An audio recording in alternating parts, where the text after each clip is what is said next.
আমি এখন দাঁড়িয়ে আছি দিনাজপুর ৪ আসনের চিরিরবন্দর উপজেলার দুর্গাডাঙ্গা সরকারি প্রাথমিক বিদ্যালয়ের ভোট কেন্দ্রে। এখানে আপনাদেরকে একটু জিনিস দেখাতে চাচ্ছি যে এই কেন্দ্রে মোট ভোটার রয়েছে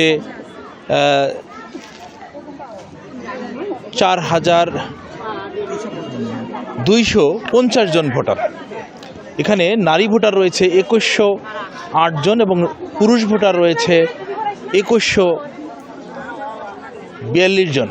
এই মিলিয়ে হলো ৪২৫০ জন ভোটার এই কেন্দ্রে ভোটাধিকার প্রয়োগ করবেন। তবে এখানে এসে আমাদের একটি জিনিস দেখাতে চাচ্ছি যে সেটি হচ্ছে যে নারী ভোটারের আসলে উপচে পড়া ভিড়, অর্থাৎ দুটি লাইন এখানে কিন্তু পরস্পর রয়েছে। সেই দুটি লাইনের মধ্যেই নারী ভোটারের সংখ্যা অনেক বেশি, অর্থাৎ দুই নারী ভোটার দুইটি লাইনেই কিন্তু দাঁড়িয়ে আছে নারী ভোটাররা। এখানে অনেকেই কিন্তু নতুন ভোটার হিসাবে আসছে এবং এসে তারা ভোটাধিকার প্রয়োগ করার জন্যই মূলত এখানে লাইনে দাঁড়িয়ে রয়েছেন এবং তারা বলছেন যে এবার আসলে উৎসব মুখর পরিবেশে এখানে ভোটাধিকার প্রয়োগ করবে, এমনটা কিন্তু এখানকার যারা নারী ভোটাররা রয়েছেন তারা কিন্তু জানিয়েছেন। এবং তারা একটা কথা বলছেন যে আজকের এই রৌদ্র উজ্জ্বল যে প্রায় এখন 11টা পার হয়ে যাচ্ছে, এমনটি পরিবেশে কিন্তু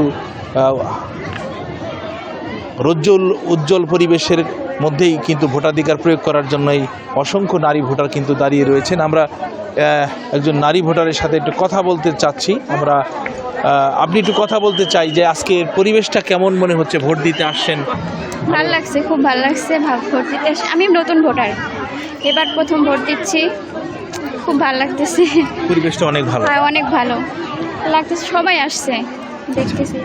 একজন নারী ভোটারের সাথে একটু কথা বলতে, তিনি বললেন যে সে নারী নতুন ভোটার এবং তার যে অনুভূতি প্রথম ভোট দিতে আসছে, তার পছন্দের প্রার্থীকে ভোট দিয়ে সে আবার বাড়িতে ফিরে যাবেন, এমনটাই কিন্তু কথা বলছেন। আমরা আরেকজন দিদির সাথে কথা বলতে চাই। আপনি তো ভোট দিতে আসছেন, এর আগে অনেক ভোট দিয়েছেন, আজকে কেমন লাগছে? আজকের পরিবেশটা কেমন মনে হচ্ছে? ভালো মনে হচ্ছে। আসলে সবারই যে হাসি মুখটাই বলে দিচ্ছে যে তারা তাদের পছন্দের প্রার্থীকে ভোট দিতে পারবে, এমনটাই আশা করছেন। আমরা দেখেছি যে আসলে প্রত্যেকেই সকালেই ভোট দিতে আসছেন এবং তারা বলছেন যে ভোট শেষ করে বাড়িতে ফিরে যাবেন এবং বাড়িতে যে আমাদের এখানকার যে নারী ভোটারদের প্রধান কাজ থাকে রান্নাবান্নার কাজটি, তারা দুপুরে রান্নাবান্না কাজের জন্য কিন্তু তারা সকালে ভোট দিতে আসে। এসেই কিন্তু আসলে আমরা দেখলাম যে অনেকেই কিন্তু ভোট দিতে আসছে।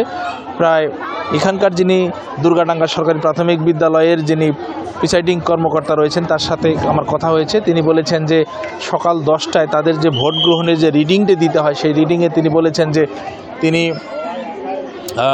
12% ভোট কাস্ট হয়েছে, এমনটা কিন্তু তিনি বলেছেন। আমাদের বলছেন যে আবার দুপুর 12টার দিকে তাকে আরেকটা রিডিং দিতে হবে, সেই রিডিংয়ে হয়তো বা তিনি বলছেন যে 30 থেকে 35% ভোট কাস্ট হওয়ার সম্ভাবনা। তিনি বলছেন যে 30 থেকে 35% ভোট কাস্ট হতে পারে 12টার পর্যন্ত। আপনারা জানেন যে আজকে বেলা 4:30 পর্যন্ত কিন্তু ভোট গ্রহণ অনুষ্ঠিত হবে, তখন হয়তোবা তিনি পুরোপুরি অর্থাৎ যে ভোট গ্রহণ কত পার্সেন্ট কাস্ট হয়েছে সেই গল্পটা তিনি কিন্তু বলতে পারবেন। আমরা দেখেছি যে আইন শৃঙ্খলা বাহিনীর সদস্যরাও কিন্তু এখানে রয়েছেন এবং তারা বলছেন যে আইন শৃঙ্খলা বাহিনীর সদস্যরা তারা তাদের ভোটাধিকার প্রয়োগ করবেন তিনি এমনটা বলেছেন এবং বলেছেন যে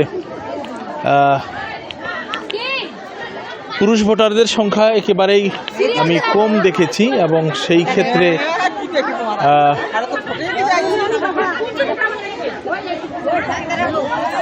এখন আসলে লম্বা কিন্তু লাইন দাঁড়িয়েছে নারী ভোটার এবং সেই নারী ভোটার বলছেন যে একটা লাইন ভেঙে পুরুষ ভোটারের লাইনে তারা কিন্তু প্রবেশ করছেন। তারা বলছেন যে যেহেতু লম্বা একটা লাইন, পুরুষ ভোটারের সংখ্যা কম, সেই ক্ষেত্রে তারা নারী ভোটাররা কিন্তু সামনে গিয়ে তাদের যে গৃহস্থলী কাজকর্ম রয়েছে সেটি কিন্তু তারা বলছেন যে সেই কাজকর্ম বাড়িতে গিয়ে করবেন, এমনটা কিন্তু কথা বলছেন। এখানে আইন শৃঙ্খলা বাহিনীর সদস্যরাও রয়েছেন, তারা যথাযথভাবে তাদের যে দায়িত্ব সেই দায়িত্বটুকু কিন্তু পালন করছে। সুলতান মাহমুদ, খবরের কাগজ, দিনাজপুর। এলো খবরের কাগজ, নিখাদ, নির্ভীক, নিরপেক্ষ।